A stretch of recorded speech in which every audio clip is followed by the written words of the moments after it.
Hi, I'm Cindy Lopez, and I've designed the Planet Pendant that you've seen in the article here. And I'm going to show you the bending of the wire and the technique I used for that. Now there's several possible tools you can use that I'll be showing you.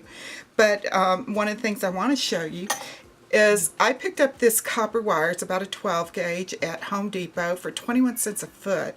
And I suggest starting out with that while you're learning this technique. And that way you're not using your good sterling wire. And once you master the technique, then you can move on to your sterling. Okay, besides the copper wire that I just showed you previously, I mentioned in the article that you can use bracelet mandrels. Here's one style.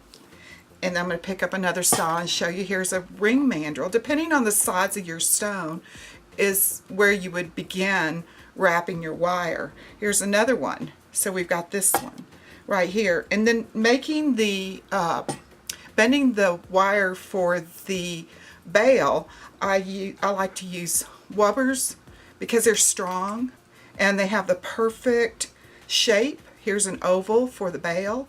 And for perfecting your circles, you've got this large round plier that's just perfect for this.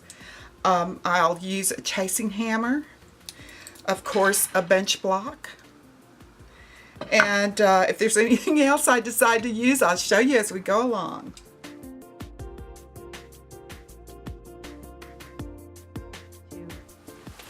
Before you start wire wrapping or creating your circles, you need to determine the size of your stone, and that size, small or large, will determine where you start on the mandrel, because you want to get the first spiral as close to the size of the stone, because you're going to solder right along the edge of your base plate to hold the center in, and as you go around you'll create however many loops you want. Here we have 1, 2, 3, 4, 5.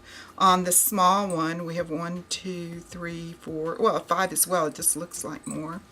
You need to leave a 6-inch, at least a 6-inch tail for this purpose. And you're going to form the bail with it. It's also going to strengthen the back of the piece because you're going to solder along each wire so that it doesn't have a lot of give and movement. And you're going to form this oval with the Wubbers oval pliers if you happen to have them.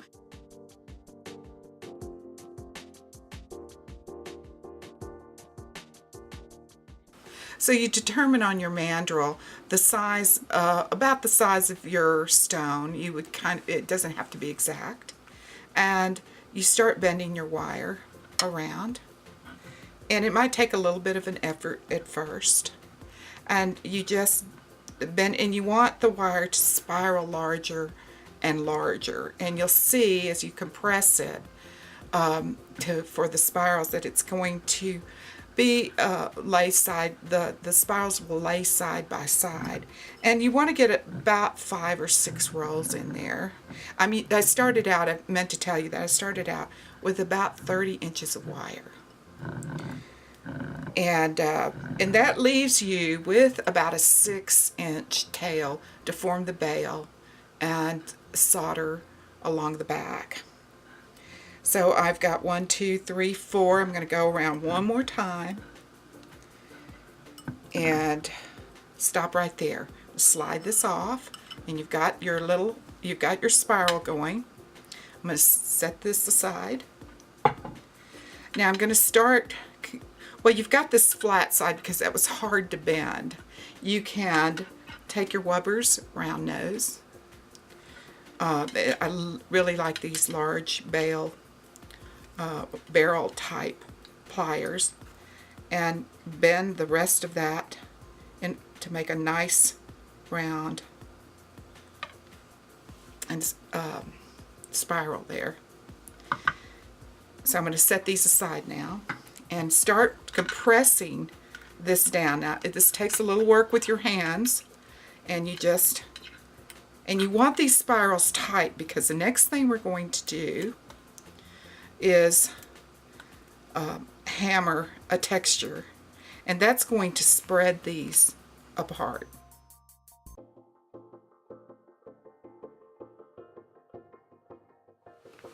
Now that you've formed and flattened your spiral and it's fairly snug, you want to check the fit just real quick to make sure that, you know, it's wrapping around your bezel.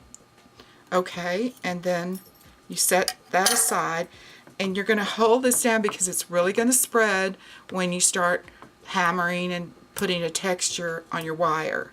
So I'm going to just, any chasing hammer or any hammer with a texture that you like, and you start with your inner spiral and keep your wire as flat as possible. Now I'm not going to talk because I'm going to hammer.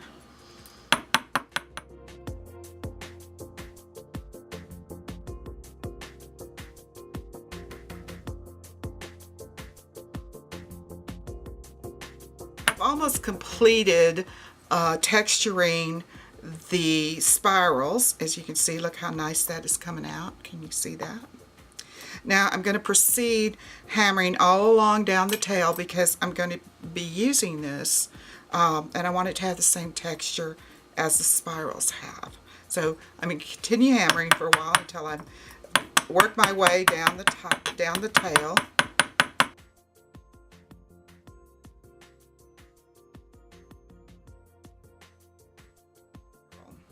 I'm going to get my Wubbers flat nose here and do my first bend for initiating the bail. And you want a nice sharp bend right about there. So this is how we begin the forming process. Now I'm going to spread these out just a tad and start shaping where I want it to go. Now you can keep them close together like this, spread them a little further like this. The choice is yours. I mean, there's lots of different ways to go.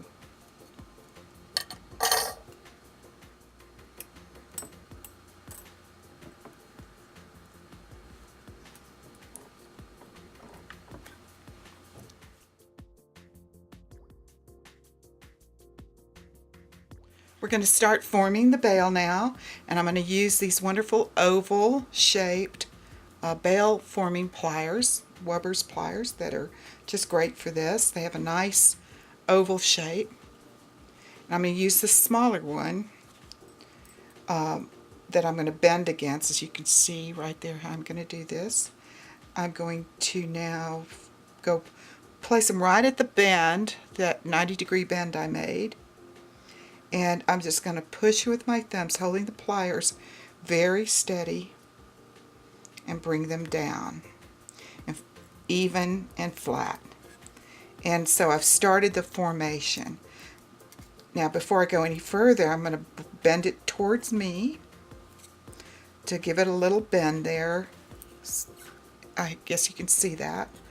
And now I'm going to bend this the other way. Now this might deform the spiral just a little bit, but we'll bring it back. Okay, we have begun to form the bail. Now one of the tricky parts right here is you want to get these to touch. So I'm going to squeeze. And sometimes what I do is I'll squeeze past it because you're going to solder that shut. Having done that, I would turn this over then and solder at least 3 wires to this. And right here, I'm going to set these aside. I would use, again, the round barrel wires to form my, well, I like to form a spiral. You can form whatever design you want. And this is what I'm going to solder onto the back of my, to the base plate. Again, here's my sample stone. If it were in a bezel, this would go behind it. Now I would probably cut this right about here and that would give this whole pendant stability.